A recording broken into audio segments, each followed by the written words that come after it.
The coffee went cold while I was sitting there staring at my phone, reading the same text message over and over. Just wanted to say how excited we are to have you join our family, sweetheart. See you at dinner Sunday. My future mother-in-law had sent it at 7 in the morning. I'd read it probably 15 times before I even got out of bed. Something about it sat wrong with me, though I couldn't have told you what. Maybe the word sweetheart. She'd never called me that before. I set the phone face down on the kitchen counter and told myself I was being paranoid. I should back up. My name is Claire, and at 31, I had built a life I was genuinely proud of. Not in a way I talked about much. I was raised by a mother who believed bragging was bad manners, but privately, quietly, I knew what I'd done. I'd finished my accounting designation while working full-time at a mid-size firm in downtown Ottawa. I'd lived in a one-bedroom rental on Elgin Street for 6 years while I saved. And 3 years ago, I'd bought a condo in Westboro. 2 bedrooms, 4th floor, a tiny balcony where I grew tomatoes in the summer. I paid market rate and I owned it outright. No cosigner, no help. My boyfriend, my fiancé, I kept forgetting to update the word in my head, was named Warren. We'd met at a work function, one of those industry dinners where everyone's wearing a name tag and making small talk about RRSP contribution limits. He was funny in a quiet way, the kind of funny that catches you off guard. We dated for 2 years before he proposed, and I said yes on a Tuesday evening in my own kitchen, with pasta on the stove and no ring yet, because he wanted me to choose it myself. That part, I still love, even now. Warren's family was a different thing. His mother, Patricia, was a woman who organized her feelings the way some people organize their cupboards. Everything in a labeled container, nothing out of place. Warm on the surface, precise underneath. His older brother, Keith, was quieter, watchful in a way I found hard to read. Keith's wife, Dawn, was perfectly pleasant and said very little that meant anything. I had told myself that awkward in-laws were just part of marrying someone. You didn't get to handpick your extended family. You made it work. The wedding was in 6 weeks. The Sunday dinner where things started to shift was unremarkable at the time. Patricia's house in Canada was the kind of house that looked like a magazine spread. Everything coordinated, nothing personal.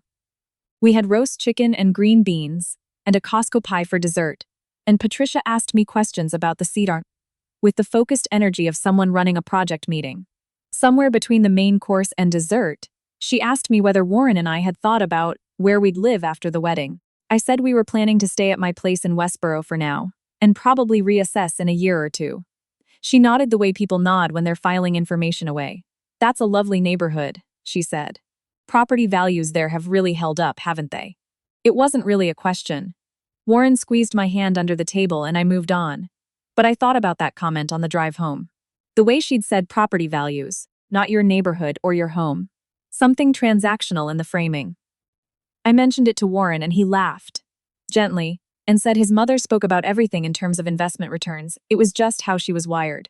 Real estate was her hobby the same way some people did crosswords. I let it go.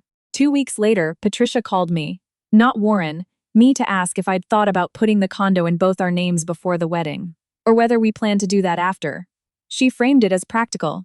It just makes cleaner from a sales standpoint, sweetheart, especially with property transfer taxes in Ontario being what they are.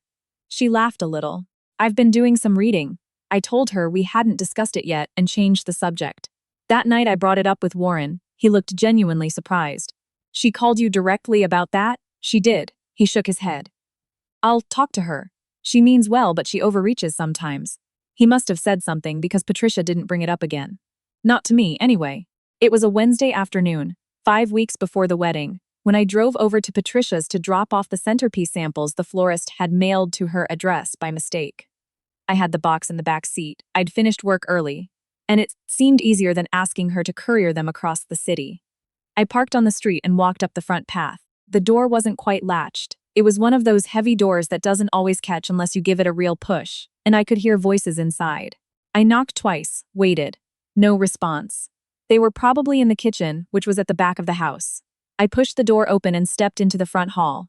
I heard Patricia's voice first. And once they're married, that property is a family asset. It doesn't just belong to her anymore. I stopped. Keith's voice quieter. That's not exactly how that works. She owned it before the marriage, which is why I told Warren he needs to get his name on the title before June. There are ways to do it. She trusts him. She'll sign if he asks the right way. I was standing in the front hallway holding a box of centerpiece samples. I could see the coat hooks on the wall. I could see my own reflection in the hall mirror, slightly blurred. She's not stupid, Mom, Keith said. Nobody's saying she's stupid. I'm saying she's in love. There's a difference. A pause. A sound like a chair scraping. That place in Westboro is worth at least $700,000 now. Maybe more. Warren will never afford something like that on his own. You think I'm going to let that slip through our fingers because he's too soft to handle it? I don't know how long I stood there. Long enough for the box to start feeling heavy. Long enough to register that I was cold, that my hands had gone cold, that I was breathing very carefully like someone trying not to make sound. I backed up 2 steps. Quietly. The way you move when you realize you've walked into a room where something private was happening. Then I did the thing that surprised even me. I stopped. I took my phone out of my coat pocket. I opened the voice memo app and pressed record. I set the phone carefully on top of the box, speaker facing forward, and I stood there in that hallway and I listened. Keith was saying something about timing. Patricia said there was no rush, but there also wasn't unlimited time. Dawn hadn't spoken at all, as far as I could tell. Then Patricia said, she'll find out eventually, of course, but by then it won't matter. Assets in a marriage take time to untangle. She's not going to blow up her own life over a condo. I pressed stop. I set the box down on the floor, right there in the hallway, under the coat hooks. I walked back out the front door, pulled it shut behind me until it clicked, and I went to my car. I sat in the driver's seat for a long time. I didn't cry. That surprised me too. I kept waiting for the wave of it to hit. The grief, the shock, whatever I was supposed to feel. And instead, there was just this strange, clarifying quiet. Like when you've been slightly wrong about something for a long time, and then you suddenly understand why nothing was adding up. I drove to a Tim Hortons on the way home and sat in the parking lot and listened to the recording. It was worse the second time, hearing it, without the adrenaline of the moment. Patricia's voice was so calm, so practical. Like she was discussing a landscaping project. I listened to the whole thing. 11 minutes and 40 seconds. Then I called my sister. My sister Joanne is 4 years older than me and the least dramatic person I know, which is exactly why I called her. She listened to everything without interrupting, which is very difficult for her. So I knew she understood this was serious. When I finished, she was quiet for a moment. Claire, she said, you understand what you're telling me. I know. This isn't a misunderstanding or something that can be explained away in a conversation. I know that too. Okay. She exhaled. What do you need right now? What I needed was for someone to tell me what to do, but Joanne wasn't going to do that. She believed in people making their own decisions. What she would do was help me make mine clearly. The first thing I did was call my lawyer.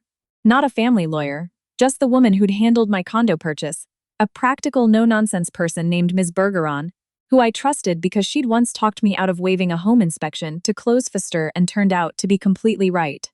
I left her a message and she called me back within the hour. I told her what I'd heard. I told her Warren had asked me, twice in the past month, whether I'd thought about adding him to the title, that I'd said we'd discuss it later, that I hadn't until this moment connected those conversations to anything. Ms. Bergeron asked if I had the recording. I said I did. She told me not to send it to anyone yet. She told me to make sure I had access to all my own financial documents and to know where my original mortgage discharge papers were. She told me not to discuss property or finances with Warren or his family until I'd spoken to a family lawyer, which she could refer me to. She also said very calmly, you don't have to make any decisions tonight. That helped more than almost anything else she said. I went home and I did not call Warren. I sat on my couch in my condo in Westboro and I looked at the place I had built for myself. The secondhand bookshelves I'd painted white. The gallery wall my mother helped me hang one rainy Saturday. The balcony where my tomato plants were still in their winter pot, waiting for May. I had signed nothing. My name was on the title alone. Everything my mother-in-law had described, that was a plan, not a reality. But it was a plan. That was real. I thought about Warren. I thought about whether he knew, whether he genuinely had no idea his mother was doing this, or whether those conversations about the title had been less casual than they appeared. I didn't know the answer to that yet. I wanted to believe the former. Part of me still does. But I also understood, sitting there in the quiet, that it didn't fully matter. Because even if Warren hadn't orchestrated it, I now knew that his mother had looked at my life and seen a financial opportunity. I knew that no one in that kitchen had said this is wrong. We shouldn't do this. Keith had pushed back on the mechanics, not the intent. Dawn had said nothing. I knew that I had been called sweetheart for 6 months and that it had always felt slightly off, and now I understood why. I slept, surprisingly. I don't know how, but I did. I met with the family lawyer the next Friday. She was direct and thorough and she confirmed what I already suspected. My condo was protected as premarital property under Ontario family law, as long as I hadn't added Warren to the title, which I hadn't. She also explained the ways in which that protection could be complicated. through cohabitation, through certain kinds of financial entanglement. And we talked through all of it carefully. I walked out of that office with a clear picture of where I stood legally, and a very clear picture of what I needed to do personally. I called Warren that evening and asked him to meet me at a coffee shop near his apartment. Not mine. I didn't want to have this conversation in my home. He showed up looking like he thought we were going to discuss caterer options. I waited until we both had something in front of us, and then I told him what I'd heard at his mother's house.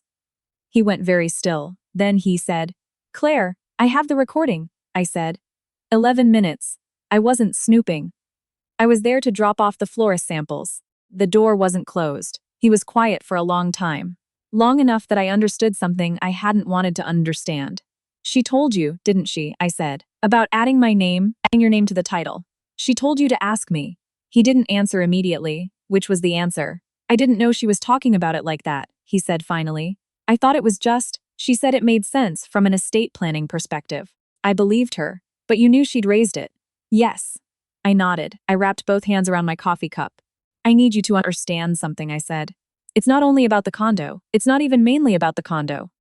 It's that I've been sitting across from your family for 2 years, thinking I was building something real. And the whole time your mother was looking at me like I was a transaction to be managed." He started to say something, and I shook my head. "I'm not asking you to defend her. I'm telling you how it feels." We sat there for a while. Warren looked like someone trying to work out a problem they didn't have the information to solve. Eventually, I told him I needed time to think, and I meant it. I wasn't performing the pause. I genuinely didn't know yet what I was going to do. I took a week. I talked to Joanne. I talked to my 2 closest friends. I talked to Ms. Bergeron again, briefly. I went for a long walk along the Ottawa River one Saturday morning when the ice had just started to break up on the edges. That particular early April light that makes everything look provisional and possible at the same time. And I made my decision. I called Warren on a Thursday evening and told him I was canceling the wedding. He didn't argue, which told me something. He asked if there was any possibility of more time, more conversations. I said I'd thought about that carefully, and I didn't think more conversations would change what I now knew about his family and, honestly, about the 2 of us. That he had known his mother was pushing him to get his name on my title. And he had followed her lead without telling me. Even if his intentions had been innocent, that gap between what he knew and what he'd shared with me was too significant. He said he was sorry. I believed him. I called the venue that same evening and the florist the next morning. I sent a brief message to family and close friends that said the wedding was called off, and I appreciated their understanding. I didn't explain. I didn't owe anyone an explanation. Patricia called 3 times over the following week. I didn't answer. On the 3rd call, she left a voicemail that was almost impressive in its confidence. She said she hoped I'd think carefully before making permanent decisions based on a misunderstanding, that she'd always had Warren's best interests at heart, that families were complicated. She said, "Sweetheart," twice. I deleted it without listening to it twice. The hardest part, honestly, wasn't any of what you'd expect. It wasn't canceling the arrangements. It wasn't fielding the gentle, awkward condolences from people who didn't know what to say. It wasn't even the grief of it, though that was real, and I gave it proper space. I had loved Warren. I think he had loved me. That counted for something even in the ending. The hardest part was the Tuesday morning, about 2 weeks after everything, when I woke up early and lay in bed and looked at the ceiling, and thought about all the ordinary future moments that were simply no longer going to happen. The inside jokes that wouldn't get made. The Sunday mornings. The particular way he laughed when something caught him off guard. You can know you made the right decision and still mourn the life you thought you were heading toward. Those 2 things aren't contradictions. I let myself feel it that morning. Then I got up and made coffee. Spring arrived the way it always does in Ottawa, reluctantly, then all at once. By May, I had my tomato plants back on the balcony. A colleague at work set me up with a therapist who specialized in life transitions. And I went, and it was useful in the specific way that talking to a professional is useful. She helped me see patterns I'd been carrying long before Warren or Patricia. Patterns about how I tended to gaze away things that unsettled me if I wanted the bigger picture badly enough. That was harder to sit with than anything else. My condo was still mine. I went through a small ritual of checking the title documents one afternoon, just to see my name there, clear and uncomplicated. It felt less triumphant than I'd imagined and more just, steady. Like standing on ground that had always been solid and finally knowing it. Joanne came to visit in June, and we planted herbs on the balcony and drank wine and talked about everything and nothing. She didn't say "I'm glad you got out" or "you're so much better off." because she knows I hate that.